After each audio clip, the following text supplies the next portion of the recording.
நண்பர்களுக்கு வணக்கம். நெக்ஸ்ட் நேயர்கள் அனைவருக்கும் கோடான கோடி நமஸ்காரங்கள். நான் உங்கள் டாக்டர் ஓம் சக்தி ராஜா. சனி பயிற்சியை பற்றி நம்ம இப்போ பார்க்க போகிறோம்.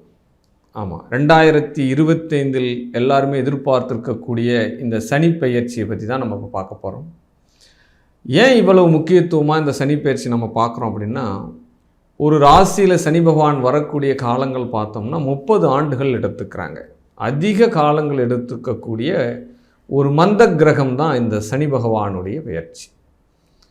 பட் இந்த 2025 சனியினுடைய பெயர்ச்சி பார்த்தோம் அப்படின்னா, குரோதி வருடம் பங்குனி மாதம் 16ஆம் நாள், ஆங்கில தேதி பார்த்தோம்னா 29/3/2025 சனிக்கிழமை. கரெக்டாக சொல்லணும் அப்படின்னா 9 மணி இரவு 46 நிமிடத்திற்கு சனி பகவான் கும்பராசியிலிருந்து மீன ராசிக்கு பெயர்ச்சி ஆகிறாங்க.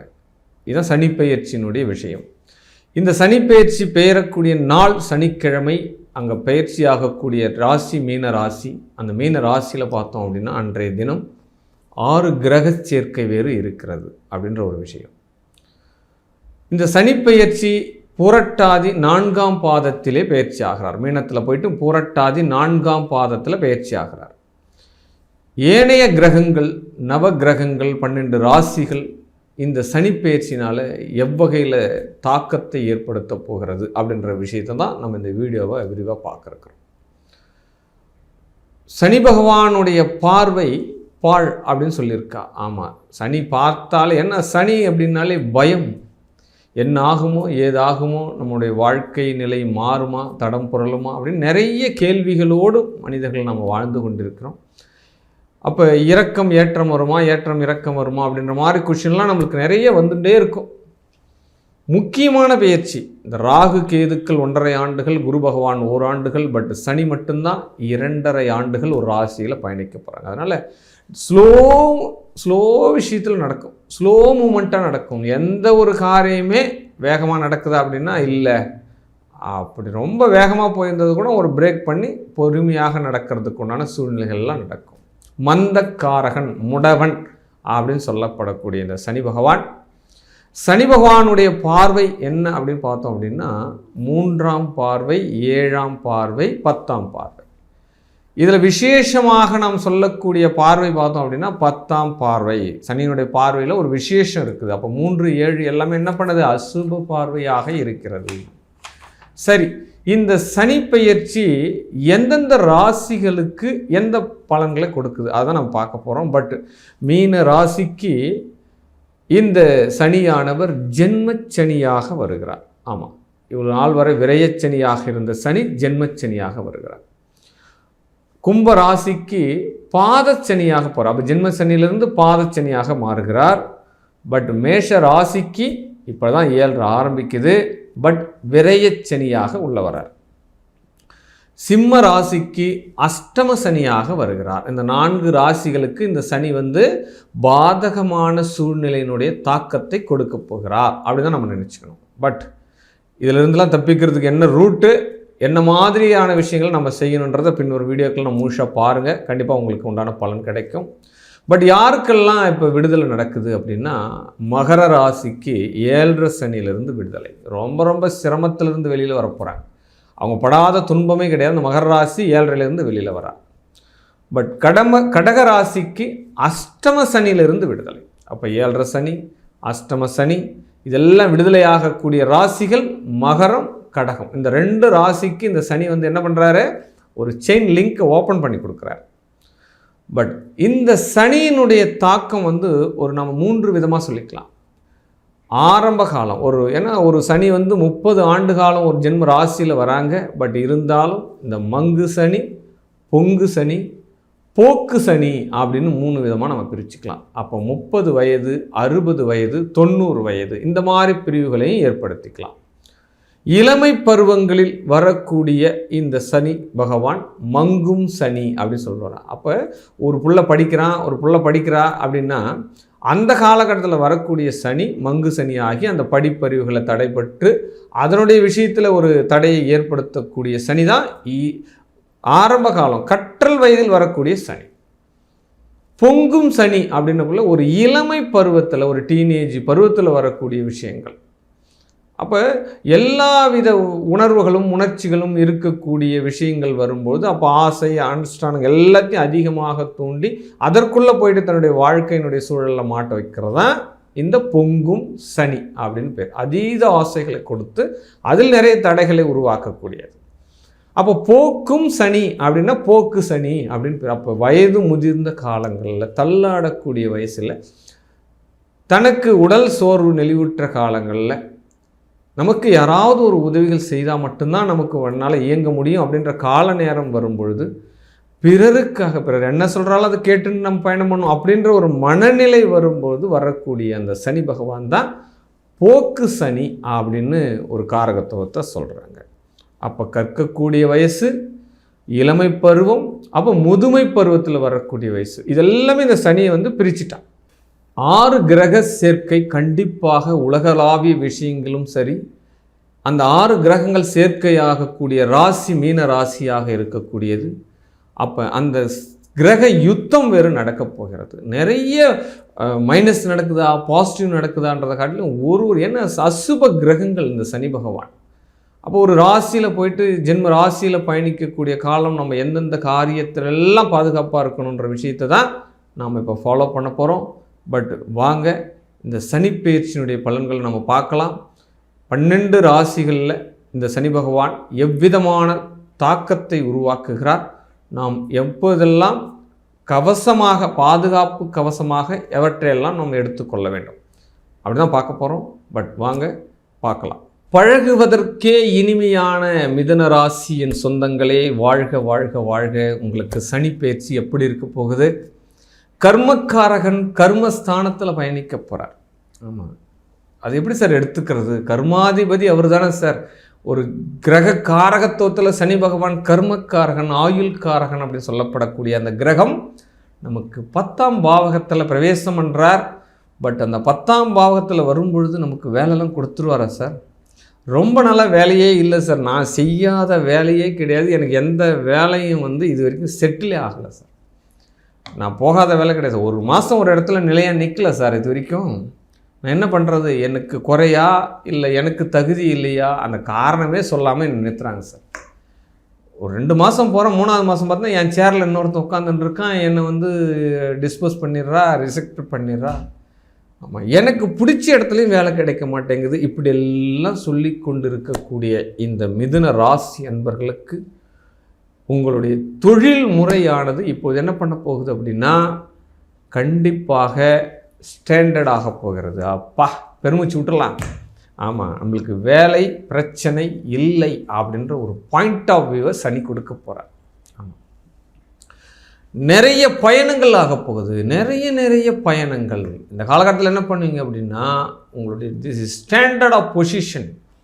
வாழ்க்கையினுடைய முக்கியமான தேவை என்ன சார்? ஒரு மனுஷனை கேட்குறோம், ஒரு மனிதனை பார்த்து கேட்குறோன்னா உன்னுடைய முக்கியமான வீடு என்னப்பா? ஆமாம், இருக்க இடம், உடுக்க உடை, உண்ண உணவு, இது அடிப்படை தேவைகள் அப்படின்னு சொல்கிறா. பட் இந்த அடிப்படை தேவைகளுக்கு உண்டான விஷயங்கள் யூ பி செட்டில்டு, அவ்வளோதான் சனி பகவான் உங்களுக்கு கொடுக்குறார். இந்த பூமியில் வாழறதுக்கு உண்டான அடிப்படை தேவைகள் எடுத்துக்கோ அப்படின்னு கொடுக்குறார். 12ஆம் இடம் பார்க்குறாரு. என்ன ஒன்று, நிறைய அலைச்சல் கொடுக்க போகிறாரு. ஓடி ஆடி சார் ஏற்கனவே நிறைய அலைச்சல் தான் சார் பண்ணிட்டு இருக்கோம், நாங்கள் சுத்தாத இடமே இல்லையே அப்படின்னா கண்டிப்பாக இந்த அலைச்சல் என்பது தன்னுடைய குடும்பத்திற்கும் உங்களுக்கும் கொஞ்சம் தூர தேசமாக கிடைக்கும், பயணங்கள் கிடைக்கும். அங்கேயே போயிட்டு அமர்ந்து நீங்கள் உட்கார் பண்ணுறது காணா என்ன பண்ணுவோம், கொஞ்சம் வீட்டை விட்டு பிறந்த இடத்தை விட்டு பயணங்கள் செய்ய போகிறீங்க அப்படின்ற விஷயத்தையும் நீங்கள் தெரிஞ்சுக்கலாம். தாம்பத்திய சுகம் கிடைக்காது சார், அவ்வளோதான் சார். அது ஒரு பெரிய பாயிண்ட் ஆஃப் வியூ சார் அது. ஆமாம் ஆமாம், இந்த பாயிண்ட் கிடைக்கும். இந்த காலகட்டத்தில் நமக்கு அதெல்லாம் ஏற்றுக்கு தான் ஆகணும். நிறைய தூக்கம் குறைவாக இருக்கும், நிறைய தூக்கம். வேணும்னே தூங்கலையா சார்? ஆமாம், நீங்கள் வேணும்னே தூங்கலாம் சொல்ல முடியாது. ஒரு பையன் இருக்கான், 24 hours ஃபோன் பார்க்குறான், கேம் பார்க்குறான், ப்ளே பண்ணுறான் அப்படின்னா அது அவனை அழிச்சிக்கிறான்னு தானே அர்த்தம். இதையே ஒரு பையன் தன்னுடைய படிப்புக்காக கண் விழித்து படிக்கிறான் நைட்டு பூரா அப்படின்னா அவனுடைய வளர்ச்சியும் அவனுடைய உயர்வுகளையும் அவன் தேடிக்கொண்டு இருக்கிறான். அது 2 விதமாக நீங்கள் புரிஞ்சுக்கணும் இந்த விஷயத்தை. காலத்தை வீணாக்குபவர்கள், காலத்தை கண் போல காப்பவர்கள், 2 பாயிண்டில் மனிதர்கள் இருக்கிறாங்க. அப்போ இந்த காலகட்டத்தில் நீங்கள் காலத்தை பாதுகாப்பவராக மாறப்பட வேண்டும். ஆமாம், உங்களுக்கு தூக்கம் இல்லைன்றது முடிவாகி போச்சு. உழைப்புகள் டே அண்ட் நைட்டாக கிடைக்க போகுதுன்றது உண்மையான கருத்து. அதில் கிடைச்சிடும். பட் நீங்கள் ஆனால் எப்படி அதை உருவாக்க போகிறீர்கள் அப்படின்னு தான் நீங்கள் எடுத்துக்கணும். அப்போ தன்னுடைய வாழ்க்கையினுடைய வெளிச்சத்திற்கும் உயர்வுகளுக்கும் தன்னுடைய உயர்வுகளுக்கும் இந்த 12ஆம் இடம் இப்போது பலமாக போகிறது. அப்போ பயணங்களே வருதா, எனக்கு அந்த ஊர்லாம் செட் ஆகாது, எனக்கு அங்கே இருக்கிற தண்ணி செட் ஆகாது, அங்கே இருக்கிற லாங்குவேஜ் செட் ஆகாது, அங்கே இருக்கக்கூடிய மக்கள் எனக்கு செட் ஆக மாட்டா, அதெல்லாம் நீங்கள் சொன்னீங்கன்னா நீங்கள் செட் ஆக மாட்டீங்க. நீங்கள் எதுக்கும் இப்போ பீஸ் போன பல்பாக மாறிடுவீங்க. முதல் விஷயம் தான் பயணங்கள் இப்பொழுது உங்களுக்கு வரும். அந்த பயணங்கள் இடமாற்றங்கள், தன்னுடைய பிறந்த ஊருக்கு இடைய போகிறோம், படிப்புக்காகவோ தொழிலுக்காகவோ நாடு விட்டு நாடு போகக்கூடிய விஷயங்கள், இதெல்லாம் நீங்கள் என்ன பண்ணணும், முதல்ல அப்ளை பண்ணிக்கோங்க, ஏற்றுக்கோங்க. அப்போ தான் ஒரு விஷயம் நடக்கும். அப்போ குடும்ப பிரிவினைகள் உண்டு, அப்போ சுபப்பிரிவினையாக மாற்றிக்கோங்க, அந்த விஷயத்தை எடுத்துக்கலாம். வீடு, இடம், வண்டி, வாகனம் இதெல்லாம் நிறைய மக்கார் பண்ண போகுது. என்ன சார் இந்த மாதிரிலாம் சொல்கிறீங்க? அப்போ இந்த காலகட்டத்தில் நம்ம வீடுகள்லாம் கட்டுறோம் அப்படின்னா அந்த பூமியினுடைய இடம் சரியாக இருக்கா, அப்போ மனை தோஷம் இல்லாமல் இருக்கா, அப்போ அந்த மனையில் டாக்குமெண்ட்ஸ் பிரச்சனைகள்லாம் சரியாக இருக்கா, அதெல்லாம் கிளாரிஃபை பண்ணிட்டு தான் அந்த இடத்த வீடை நீங்கள் கட்டணும். அதுக்கு உங்கள் சுய ஜாதகம் இந்த காலகட்டத்தில் வேலை செய்யணும். ஆனால் பிரச்சனை உண்டுன்றதை காட்டுது, அவ்வளோதான். அந்த சனி பகவான் கண்டிப்பாக உங்களுடைய 4ஆம் இடத்தை காக்கணும். தாயாருனுடைய ஹெல்த் இஷ்யூஸ் கட்டாயம் இருக்கும். ஆமாம், தாய்க்கு கேடு உண்டாகும் அப்படின்னு நான் சொல்கிறேன். என்ன சார் டைரெக்டாக அப்படிலாம் சொன்னால் எப்படி சார் நாங்கள் இருக்கிறது அப்படின்னா அதெல்லாம் நடக்கிறது தான் நீங்கள் தெரிஞ்சுக்கிறேன் சார். ஒரு ஜாதகம் பார்க்குறோம், ஒரு ஹாரோஸ்கோப்கிட்ட ஒரு அஸ்ட்ராலஜிக்கிட்ட ஒரு கைடன்ஸ் கேட்குறோம் அப்படின்னா என்ன சார் நீங்கள் நடக்கிறத சொன்னால் தான் சார் நான் சேஃப்டியாக இருக்க முடியும். நான் நடக்கிறத நான் சொல்லிட்டேன்னா நீங்கள் சேஃப்டி ஆகிடுங்களா? அந்தளவுக்கு அவ்வளோ கெப்பாசிட்டி இருக்கா எல்லாருக்கும்? அது வேறு பார்ட், அந்த பார்ட்டில் நம்ம போக தேவை. பட் 4ஆம் இடம் பாதிக்கப்படுகிறது. அப்போ தாயார் பாதிக்கப்படுறா, தாயாரினுடைய உடல்நிலை பாதிக்கப்படுது. அப்போ தாய் மகன் உறவுகளில் சற்று இணக்கம் இல்லாத சூழ்நிலைகள் கிடைக்கும் அப்படின்ற. அப்போ வீடு, மனை, வண்டி, வாகனங்கள் எல்லாமே நம்மளுக்கு செலவு வைக்க போகுது. அப்போ என்ன பண்ணணும்? அப்போ மாற்றுறதா, சீர் பண்ணுறதா, அப்போ ஏற்கனவே டெமாலிஷன் பண்ணி ஊட்ட கட்டுறதா, அப்போ இந்த காலகட்டத்தில் போய் வீடு வாங்கலாமா, இந்த காலகட்டத்தில் வீடு அமைச்சிக்கலாமா? அப்போ எப்போ தான் சார் நான் கட்டுறது அப்படின்னா கண்டிப்பாக கட்டலாம், வீடு வாங்கலாம், வண்டி வாங்கலாம். உங்களுடைய ஜாதகத்தை ஒரு முறை நீங்கள் பார்த்துட்டு எந்த விஷயம் எப்படி செய்யணும், என்ன, அதாவது கோல் செய்யலனாலும் நாள் செய்யும்னு ஒரு விஷயம் சொல்லியிருக்கா. நமக்கு ஒரு சாதகம் இல்லாத சூழ்நிலை நடக்குதுன்னா நமக்கு கொடுக்கக்கூடிய கைடரும் வந்து என்ன பண்ணுவார்னா சாதகம் இல்லாமல் கொடுப்பார். அந்த நாள் நட்சத்திரங்கள் எல்லாம் நம்மளுக்கு ஒத்து வராது. அப்போ கோள் நமக்கு ஏதாவது சாதகமாக இல்லைனாலும் நாம் செய்யக்கூடிய நாள் நமக்கு சாதகமாக நீங்கள் ஏற்படுத்திக்கொள்ளலாம். இது விதி மதியால் வெல்வது அப்படின்னு சொல்லப்படுது. ஒரு கவிஞர் சொல்வார், அதிமேதாவிகள் இவங்கெல்லாம், விதியை வெல்வதற்கு மதி வேண்டும், அந்த மதி வெல்லவும் ஒரு விதி இருக்க வேண்டும் என்ற. இதெல்லாம் நம்ம இடமடக்கா பேசிகிட்டே தான் இருக்கணும். நமக்கு எது சரியோ ஒரு அன்னப்பறவை போல் இருந்து அந்த சரியான விஷயத்தை நீங்கள் எடுத்துக்கோங்க, தேவையில்லாத விஷயத்தை தள்ளி விட்டுடுங்க. ஓகேவா? ரைட். அப்போ மிதுன ராசிக்கு எந்த விஷயத்தில் சார் பாசிட்டிவ்? அப்போ என்ன சார் நடக்கும்? திருமணம் நடக்கும். திருமணம் 100% நடக்கும். தள்ளி போன திருமணம், தடைப்பட்ட திருமணம், தாமதமான திருமணம், எனக்கெல்லாம் திருமணம் நடக்குமா, எனக்கு கனவாய் போச்சு போங்க அப்படின்னு நினைக்கிறவங்க கூட திருமணம் மிதுன ராசியினருக்கு அற்புதமாகவும் ஆனந்தமாகவும் நடக்கும். பார்ட்னர்ஷிப்பு நல்லபடியாக இருக்கும் சார். ஏற்கனவே பிரிஞ்சு இருக்கும் சார். கண்டிப்பாக இந்த காலகட்டத்தில் இணக்கம் ஏற்படும். நிறைய நஷ்டம் சார், எனக்கும் பார்ட்னருக்கும் நிறைய கண்மூடித்தனமான நஷ்டமாகி போச்சு, ஃபைட் ஆகி போச்சு, அவனுக்கு எனக்கும் சற்று மனம் வந்து ஒத்து போகலை சார். இது எல்லாமே சரியாயிடும். வாடிக்கையாளர்கள் நிறைய வருவாங்க. நான் பொருள் தயாரித்த விஷயம் விற்பனை ஆகலை, பட் எனக்கு வாடிக்கையாளர்கள் வேணும்னா கண்டிப்பாக உங்களுக்கு இப்போது வாடிக்கையாளர்கள் வந்து உங்கள் நிறுவனங்கள் நீங்கள் தயார் பண்ணக்கூடிய பொருள்கள் விற்பனை ஆகும். நிறைய விஷயம் பாசிட்டிவ்.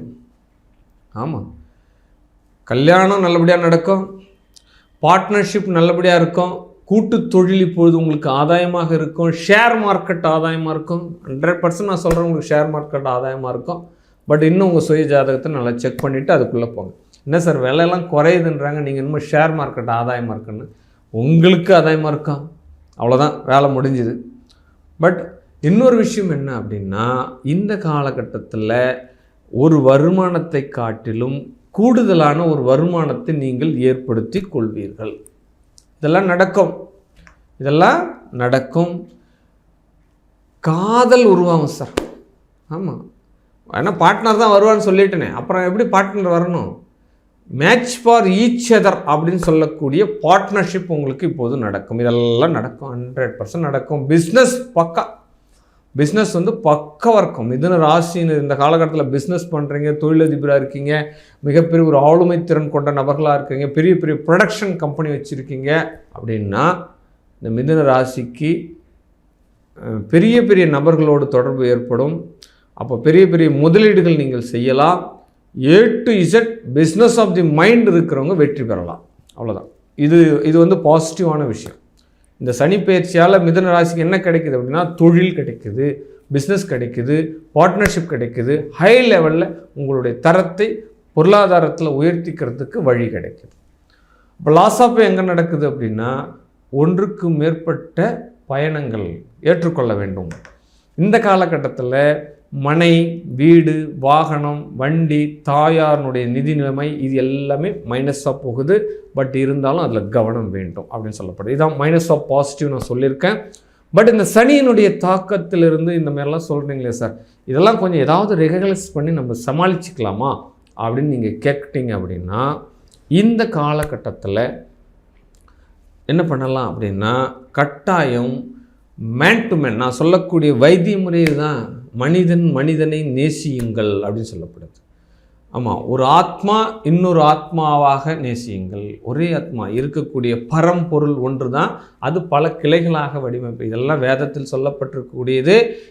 இதை வந்து சொல்லணுன்னா நிறைய விஷயங்கள் தீர்ந்துனே போகணும். பட் நான் ஈஸியாக சொல்கிறேன், இன்னொரு மனுஷனுக்கு உதவி செஞ்சுட்டு அவ்வளோதான்.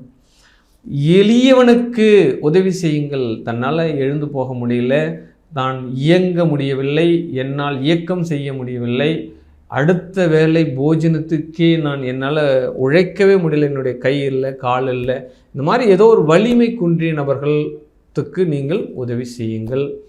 கைவிடப்பட்ட ஊனமுற்றவர்கள், கைவிடப்பட்ட முதியோர்கள், இந்த மாதிரி விஷயங்களுக்கெல்லாம் ஹெல்ப் பண்ணுங்கள். குறிப்பாக உங்களுடைய பெற்றோர்களை மதியுங்கள். ரொம்ப ரொம்ப இது வந்து சார் மனிதன் தினம் செய்யக்கூடிய விஷயம். இதை தவறுதெல்லாம் பிரச்சனை, இதை தவறுதல் தானே வரக்கூடிய பிரச்சனை. ஆமாம், என்ன பண்ணுவான், தாய் தந்தையை மதிக்க மாட்டான், தாய் தந்தைக்கு என்னவோ அதை வாங்கி தர மாட்டான், தாய் தந்தைக்கு என்னவோ அதை செய்ய மாட்டான். ஆனால் தாய் தந்தை இறந்த உடனே என்ன பண்ணும், அப்பா திதி கொடுத்துடணும், போய் கடலில் சமுத்திரத்தை நீராடிடணும், பிண்டம் வச்சிடணும், இதெல்லாம் ஒரு 1000 கூட்டம் அன்றைக்கி ஒரு 10,000 20,000 செலவு பண்ணி அதெல்லாம் சரி பண்ணிடணும்.